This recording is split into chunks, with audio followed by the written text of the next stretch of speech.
মার্কিন যুক্তরাষ্ট্রে রিজার্ভে কি টান পড়েছে?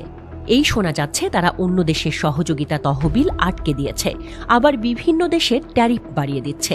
গরম খবর হলো আফগানিস্তানে তালেবান সরকারের কোটি কোটি ডলার সবার সামনেই মেরে দিয়েছে যুক্তরাষ্ট্র।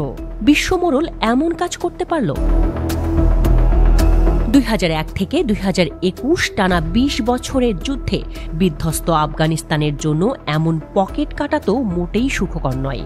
যুক্তরাষ্ট্রের সরকারের হাতে থাকা আফগানি অর্থ সম্পদ নিয়ে গত 31 জানুয়ারি রিপোর্ট প্রকাশ করেছে আফগানিস্তান পুনর্গঠন দপ্তরের সিনিয়র ইন্সপেক্টর জেনারেল।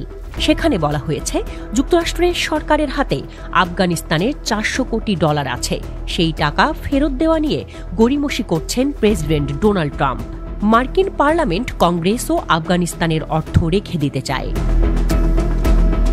2022 সালে একটি সুইস তহবিলে আফগান কেন্দ্রীয় ব্যাংকের ফ্রিজ করে রাখা 350 কোটি ডলার স্থানান্তর করেছিল মার্কিন সরকার। আফগানিস্তানের অর্থনীতিকে স্থিতিশীল করতে ওই তহবিল তৈরি করা হয়েছিল। আফগানিস্তান পুনর্গঠন দপ্তরের সিনিয়র ইন্সপেক্টর জেনারেল জানিয়েছেন, ওই টাকা বেড়ে বর্তমানে 400 কোটি ডলার হয়েছে। ওই তহবিল থেকে কোনো অর্থ তালেবানের হাতে পৌঁছাতে দেয়নি যুক্তরাষ্ট্র। কোন অধিকারে আফগানিস্তানের টাকা ফেরত দেবে না যুক্তরাষ্ট্র?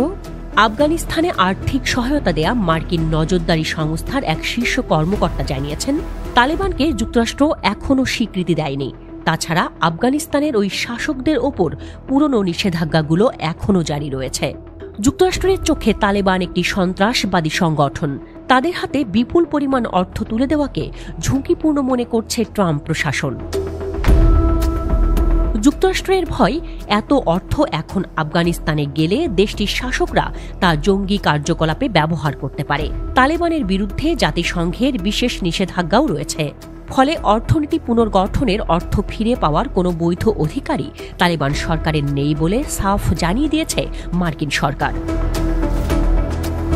স্বাভাবিকভাবেই তালেবান বিরক্ত। তাদের অর্থ মন্ত্রণালয় জানিয়েছে, আফগানিস্তানের বিদেশি মুদ্রা ভাণ্ডারের 900 কোটি ডলার যুক্তরাষ্ট্র ফ্রিজ করে রেখেছে। তালেবান ওই টাকা চেয়েও পাচ্ছে না। আফগানিস্তানের পুনর্গঠনে গত কয়েক দশক ধরে যুক্তরাষ্ট্র বিপুল অর্থ ব্যয় করছে বলে দাবি।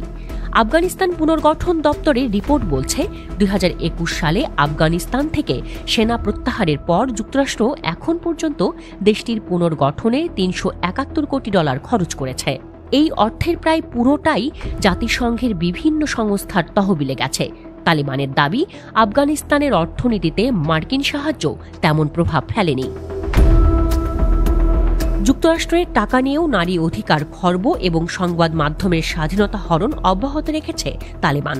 আফগানিস্তান পুনর্গঠন দপ্তরের রিপোর্টে বলা হয়েছে, তালেবানের খপ্পরে পড়ে আফগানিস্তান আজও সন্ত্রাসবাদীদের নিরাপদ স্বর্গ হয়ে আছে।